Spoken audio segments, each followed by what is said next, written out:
അജയൻ വീട്ടിലേക്ക് കയറി വന്നപ്പോഴേക്കും സമയമേറെ വൈകിയിരുന്നു.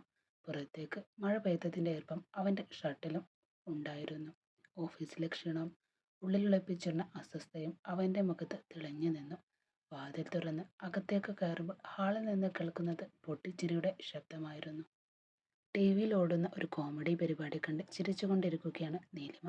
അവളെ അങ്ങനെ കണ്ട നിമിഷം തന്നെ അജയൻ്റെ മുഖം കടുപ്പമായി. നീലിമ! അവൻ്റെ കനത്ത ശബ്ദം കേട്ട് അവൾ ഞെട്ടി തിരിഞ്ഞു നോക്കി. അജയേട്ടൻ വന്നോ? ഞാൻ വന്നതുപോലും നീ അറിഞ്ഞില്ലല്ലോ. അവൻ്റെ ശബ്ദത്തിൽ ദേഷ്യം നിറഞ്ഞു നിന്നിരുന്നു. അവൾ പെട്ടെന്ന് ടി വി ഓഫ് ചെയ്ത് എഴുന്നേറ്റു. സോറി അജയേട്ടാ, ഞാൻ ഇത്രയും നേരം നിങ്ങളെ കാത്ത് ബാൽക്കണിയിൽ തന്നെയിരുന്നു. എത്ര തവണ ഫോൺ ചെയ്തതെന്നറിയാമോ? നിങ്ങൾ എടുക്കുന്നില്ലായിരുന്നു. പിന്നെ കുറച്ച് സമയം കടന്നു പോകാൻ വേണ്ടി ടി വി കണ്ടിരുന്നതാ. അവൻ പരിഹാസത്തോടെ അതെല്ലാം കേട്ട് ചിരിച്ചു. നിന്റെ പ്രവൃത്തി കണ്ടാൽ ഈ വീട്ടിൽ വേറെ ആരെങ്കിലും ഉണ്ടെന്നാ തോന്നുക. ഞാൻ അകത്തേക്ക് വന്നപ്പോഴും അതാണ് ഞാൻ വിചാരിച്ചേ. അവൻ്റെ വാക്കുകൾ അവളുടെ നെഞ്ചിൽ കുത്തിക്കയറി. കണ്ണുകൾ നിറഞ്ഞു. പക്ഷെ അവളുടെ കണ്ണുനീർ കാണാനും അവൻ തയ്യാറായില്ല. അജയൻ അങ്ങനെയായിരുന്നു. എന്തെങ്കിലും കുറ്റം എല്ലാത്തിനും കണ്ടെത്തും. സ്നേഹത്തിൻ്റെ പേരിൽ പോലും അവൾക്ക് സ്വാതന്ത്ര്യം നൽകാൻ അവന് മനസ്സിലായിരുന്നു. രാത്രിയുടെ നിശബ്ദതയിൽ അവൾ അനുഭവിക്കേണ്ടി വരുന്ന എല്ലാം ചെയ്തുകൊണ്ടിരുന്നു. ഭക്ഷണം വിളമ്പി, വെള്ളം വെച്ചു, വസ്ത്രങ്ങൾ എടുത്തു കൊടുത്തു.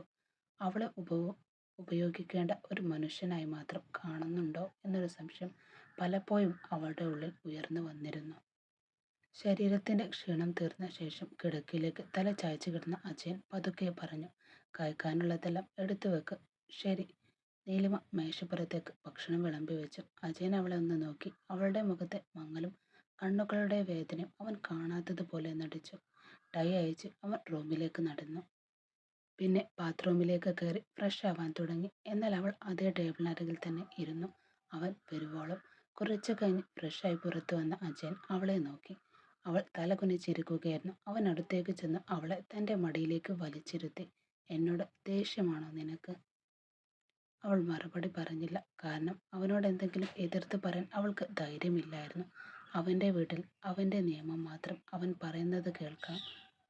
അവൻ ഇഷ്ടപ്പെടുന്നത് പോലെ ജീവിക്കണം. അവൻ ചിന്തിക്കുന്നത് പോലെ താനും ചിന്തിക്കണം. നിന്റെ നല്ലതിന് വേണ്ടിയാണ് പറഞ്ഞത് നീലു. അവളുടെ കഴുത്തിൽ കൈവച്ച് തലോടിക്കൊണ്ട് അവൻ പറഞ്ഞു. നാളെ ആരെങ്കിലും നിന്നെ തെറ്റായി പറഞ്ഞാൽ എനിക്കല്ലേ നാണക്കേട്. ചപ്പാത്തി പറിച്ച് വായിലിട്ടുകൊണ്ട് അവൻ അവളുടെ കവളിൽ വിരലുകൾ ഓടിച്ചു. അവൾക്കുള്ളിൽ ശ്വാസം മുട്ടുന്നത് പോലെ തോന്നി. ഇതിനർത്ഥം എന്താ? എന്നെ അജയന് സംശയമാണോ? അതോ ഞാൻ ആരോടും സംസാരിക്കരുത് എന്നാണോ? അവളുടെ മനസ്സ് വിങ്ങിപ്പൊട്ടുകയായിരുന്നു. പെട്ടെന്ന് അജയന്റെ കണ്ണ് സോഫയുടെ സമീപം കിടന്നിരുന്ന ഷോപ്പിംഗ് കവറിലേക്കാണ് വീണത്. അവൻ കുനിഞ്ഞതെടുത്തു. നീ ഇന്ന് ഷോപ്പിങ്ങിന് പോയോ? അവൾ ഭയത്തോടെ തല കുനിച്ചു. ആരുടെ കൂടെ? രജനിയുടെ കൂടെ. എന്തിനു പോയി? അവളുടെ ശബ്ദം ചെറുതായി വിറച്ചു. അതെ, രജനി വിളിച്ചിട്ടാണ്. ഞാൻ വരില്ലെന്ന് പറഞ്ഞിരുന്നു. പക്ഷെ അവൾ നിർബന്ധിച്ചപ്പോൾ. അവൻ ദേഷ്യത്തോടെ കൈയടിച്ചു. നീലിമ, നീ ചെറിയ കുട്ടിയുമൊന്നുമല്ല ഇങ്ങനെ സില്ലി റീസൺ പറയേണ്ട നീ. അവൾ പേടിച്ച് മിണ്ടാതെ നിന്നു. വരാൻ ഇഷ്ടമില്ലെങ്കിൽ മുഖത്ത് നോക്കി പറയണം. പിന്നെ എന്തിനാണ് ആ പെണ്ണുമായി സൗഹൃദം വെക്കുന്നത്? ഞാൻ അപ്പോഴും പറഞ്ഞതല്ലേ അവളുമായി വെക്കേണ്ട ഒന്നും. അവൻ്റെ ശബ്ദം കൂടുതൽ കടുപ്പമായി. ഇനി മുതൽ ഫ്രണ്ട്സ്, റിലേറ്റീവ് എന്ന് പറഞ്ഞ് ആരുടെയും കൂടെ പുറത്തു പോകാൻ പാടില്ല. അവൻ അവളെ സംശയത്തോടെ നോക്കി. കാരണം അവൻ്റെ ഉള്ളിൽ മറഞ്ഞുകിടന്ന മറ്റൊരു സത്യമുണ്ടായിരുന്നു. രേവതിയുമായുള്ള അവൻ്റെ അടുപ്പം. നീലിമ ഒരു നാൾ അതറിഞ്ഞാൽ തകർന്നു പോവുക. അത് ജീവിതമാണെന്ന് അവന് അറിയാമായിരുന്നു. അതുകൊണ്ടാണ് അവളെ നിയന്ത്രണത്തിൽ വെക്കാൻ അവൻ ശ്രമിച്ചതും. ഇനി ഒരു പ്രാവശ്യം എന്നോട് ചോദിക്കാതെ നീ പുറത്തു പോയാൽ അവൻ പല്ലു കടിച്ചു. അതോടെ നിനക്കും എനിക്കുമിടയിലുള്ള ബന്ധം തീർന്നുവെന്ന് കരുതിക്കോ നീ. അത് പറഞ്ഞ് ദേഷ്യത്തോടെ അവൻ റൂമിലേക്ക് നടന്നു. അവൾ അവിടെ തന്നെ നിന്നു. കണ്ണുനീർ തുടക്കാൻ പോലും മറന്നു ആ രാത്രി. പക്ഷെ അച്ഛന് അതൊരു മാറ്ററല്ല. അവളെ ചേർത്ത് പിടിച്ചു. മനസ്സിനെ വേദനിപ്പിച്ചതുപോലെ തന്നെ അവളുടെ ശരീരത്തെയും അവൻ വേദനിപ്പിച്ചു. അവളൊരു വികാരവുമില്ലാതെ കിടന്നു കൊടുത്തു. എന്നെങ്കിലും ഒരു നാൾ ഇതെല്ലാം മാറുമെന്ന് അവളും കരുതി. ആ പ്രതീക്ഷ മാത്രം അവളെ ജീവനോടെ നിർത്തി. അവനെ സംബന്ധിച്ച് സ്ത്രീകൾ പാചകത്തിനും കിടക്കും മാത്രം. അത്രമാത്രം മതി സ്ത്രീകളെ അവനെ. രാത്രിയുടെ അവസാനം അവളുടെ ചെവിയിൽ വീണ്ടും ഭീഷണി പോലെ അവൻ്റെ ശബ്ദം പതിഞ്ഞു. നീലു, ആര് വന്ന് വിളിച്ചാലും നീ പോകരുത്. അത് നിന്റെ അച്ഛനും അമ്മയും ആയാലും. എനിക്കറിയാതെ എന്തെങ്കിലും ചെയ്യാൻ നോക്കിയാൽ പിന്നെ എന്നെ മനുഷ്യനായി കാണില്ല നീ.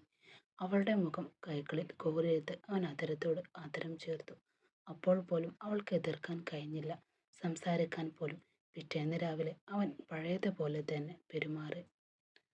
കെട്ടിപ്പിടിച്ചു, ചുംബിച്ചു. സ്നേഹം കാണിക്കുന്ന ഭർത്താവിനെ പോലെയല്ല അവൻ അഭിനയിച്ചു. അതിനുശേഷം ഓഫീസിലേക്ക് പോയി. പക്ഷെ അവിടെ അവനെ കാത്തിരുന്നത് മറ്റൊരു കൊടുങ്കാറ്റായിരുന്നു. ഓഫീസിലേക്ക് കയറി വന്ന അജയൻ റിസപ്ഷൻ ഭാഗത്തേക്ക് നോക്കിയപ്പോൾ തന്നെ അവളെ കണ്ടു. രേവതി. അവളെ അവനേക്കാൾ മുമ്പ് എത്തിയിരുന്നു. പക്ഷെ ഇന്ന് അവളുടെ മുഖത്ത് പതിവ് ചിരിയില്ല. ദേഷ്യത്തിൽ ചുവന്ന കണ്ണുകൾ. അവനെ കണ്ടതും അവൾ മുഖം തിരിച്ചു. അജയനൊന്നും സംഭവിക്കാത്തതുപോലെ തൻ്റെ ക്യാബിലേക്ക് നടന്നു. കുറച്ചു നേരത്തിനു ശേഷം ഫയൽ സൈൻ വേണമെന്ന് പറഞ്ഞ് രേവതിയും അകത്തേക്കു കയറി. വാതിലടച്ച നിമിഷം അവൾ കയ്യിലുണ്ടായിരുന്ന ഫയൽ അവൻ്റെ മുന്നിലേക്ക് എറിഞ്ഞിട്ടു.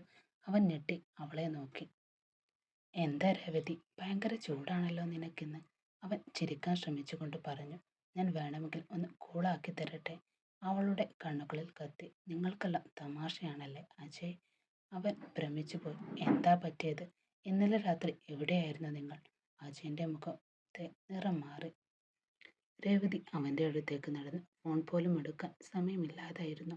പക്ഷെ വീട്ടിൽ ഭാര്യയുടെ അടുത്തേക്ക് പോകാൻ സമയം കിട്ടി അല്ലേ? അവൾ പറഞ്ഞ വാക്കുകളിൽ അസൂയയും വേദനയും ഒരുപോലെ നിറഞ്ഞിരുന്നു. അജയൻ പെട്ടെന്ന് എഴുന്നേറ്റു. രേവതി, ഇത് ഓഫീസാണ്. ഓ, ഇപ്പോൾ ഓഫീസ് ഓർമ്മ വന്നു അല്ലേ? അവൾ പരിഹാസത്തോടെ ചിരിച്ചു. എന്നേക്കാൾ കൂടുതൽ നീലിമയെ സ്നേഹിക്കുന്നുണ്ടെങ്കിൽ തുറന്ന് പറയ് അജയ്. അവൻ നിശബ്ദനായി. കാരണം അവൻ്റെ ജീവിതം, അവൻ്റെ കള്ളങ്ങൾ പതിയെ പൊളിഞ്ഞു തുടങ്ങിയിരുന്നു. എന്താ രമ്യ, ഇന്ന് നല്ല ചൂടിലാണല്ലോ നീ? ചെറുചിരിയോടെ ചോദിച്ചുകൊണ്ട് അജയ് തൻ്റെ കൈ അവളുടെ കൈമേൽ വെച്ചു.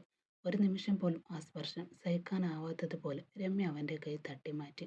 Don't touch me Aju. അവളുടെ ശബ്ദം പതിവിൽ നിന്ന് വ്യത്യസ്തമായിരുന്നു. ദേഷ്യം, വേദന, നിരാശ എല്ലാം കലർന്ന ശബ്ദം. അജയ് ഒന്ന് ഭ്രമിച്ചു. എന്താ രമ്യ, നിനക്ക് പറ്റിയത്? രമ്യ അവൻ്റെ കണ്ണുകളിലേക്കൊന്ന് നോക്കി. ഞാൻ രാജനെ ഡിവോഴ്സ് ചെയ്യാൻ പോവുകയാണ്. അവൾ പറഞ്ഞ വാക്കുകൾ കേട്ട നിമിഷം അജയ് നെട്ടി. വാട്ട്? അതെ അജു. അവൾ കസേരയിലേക്ക് വീണിരുന്നു. എനിക്കിനി അവിടെ ജീവിക്കാൻ പറ്റില്ല. അവളുടെ കണ്ണുകൾ നിറഞ്ഞിരുന്നു. രാവിലെ വീണ്ടും ഞങ്ങൾ വഴക്കായി. അമ്മക്ക് സുഖമില്ലെന്ന് പറഞ്ഞ് ഞാൻ ലീവ് എടുത്ത് വീട്ടിലിരിക്കണത്രേ. എന്നാൽ രാജൻ പറയുന്നത് എനിക്ക് ജോലിയുണ്ട്, എൻ്റെ കരിയറുണ്ട് എന്നൊന്നും അയാൾക്കത് പ്രശ്നമേ അല്ല. അജയ് മിണ്ടാതെ അതെല്ലാം കേട്ടു നിന്നു. എത്ര വലിയ പൊസിഷൻ ഞാൻ ജോലി ചെയ്യുന്നവളാന്ന് അറിയാമല്ലോ നിനക്ക്. അവൾ പരിഹാസത്തോടെ ചിരിച്ചു. പക്ഷെ അവരുടെ വീട്ടിൽ എനിക്ക് കിട്ടുന്ന സ്ഥാനം ഒരു ജോലിക്കാരിയുടേതാണ്. അവൾ പല്ലു കടിച്ചുകൊണ്ട് പറഞ്ഞു. തനിച്ച് താമസിക്കാമെന്ന് എത്ര പറഞ്ഞാലും സമ്മതിക്കില്ല. അവരുടെ അച്ഛനെയും അമ്മയും വൃദ്ധസദനത്തിലാക്കാമെന്ന് പറഞ്ഞപ്പോൾ അതിനും സമ്മതിക്കുന്നില്ല. എൻ്റെ ലൈഫിന് ഒരു വിലയും നിലയും ഇല്ല അവിടെ. അജയ് പതുക്കെ അവളുടെ അടുത്തേക്ക് ചേർന്നു. സാരമില്ല രമ്യ. അവളുടെ തോളിൽ കൈവച്ച് അവൻ പറഞ്ഞു. നിന്റെ ഭർത്താവിന് നിന്നെ മനസ്സിലാകില്ലെങ്കിൽ എന്താ, ഞാനുണ്ടല്ലോ. അവൻ്റെ ആ വാക്കുകൾ കേട്ടതും അവളുടെ മുഖത്ത് ചെറുചിരി വിരിഞ്ഞു. അവൾ പതുക്കെ അവൻ്റെ തോളിലേക്ക് ചാരിക്കിടന്നു. അജയ് അവളുടെ മുടിയിഴകളിലൂടെ വിരലോടിച്ചു. നീ ഇങ്ങനെ വിഷമിക്കരുന്നത് എനിക്ക് കാണാൻ പറ്റുന്നില്ല. എനിക്ക് എല്ലാം മടുത്തു അജു. ഞാനുണ്ടല്ലോ. അവൻ അവളെ ചേർത്ത് പിടിച്ചു. ഇന്നത്തേക്ക് എല്ലാം മറക്കണം നീ. കുറച്ചു നേരം രണ്ടുപേരും മിണ്ടാതെയിരുന്നു. പിന്നെ എഴുന്നേൽക്കാൻ തുടങ്ങി രമയെ അവൻ കൈപിടിച്ച് വീണ്ടും തൻ്റെ അരികിലേക്ക് വലിച്ചു. ഇന്ന് ഓഫീസ് കഴിഞ്ഞ് വെയിറ്റ് ചെയ്യുന്നേ. അവളുടെ ചെവിനരികൾ ചുണ്ടുകൾ ചേർത്ത് അവൻ പറഞ്ഞു. ഞാൻ വന്നിട്ട് പോകാം. രമ്യ സമ്മതത്തോടെ തല കുനിച്ചു. അവളുടെ കണ്ണുകൾ വീണ്ടും പഴയ തിളക്കം തിരികെ വന്നു. അതേസമയം തൻ്റെ വീട്ടിൽ ഒറ്റയ്ക്കിരിക്കുന്ന നീലിമയുടെ കണ്ണുകളിൽ കണ്ണുനീർ മാത്രം നിറഞ്ഞു നിന്നു. ഇന്നലെ രാത്രി ഓരോ വാക്കുകളും ഇപ്പോഴും അവളുടെ മനസ്സ് കീറിമുറിക്കുന്നുണ്ടായിരുന്നു. ആരോടാണ് ഞാൻ പറയേണ്ടത്? ആരാണ് ഇതെല്ലാം വിശ്വസിക്കുക? മാതാപിതാക്കളെ ഓർത്തപ്പോൾ തന്നെ അവളുടെ മനസ്സ് കൂടുതൽ തകർന്നു. ഭർത്താവിനോടൊപ്പം ജീവിച്ചാലേ പെണ്ണിന് വിലയുള്ളൂ. അവരുടെ വാക്കുകളെല്ലാം അവളുടെ ചെവിയിലും മുഴങ്ങി കേട്ടു.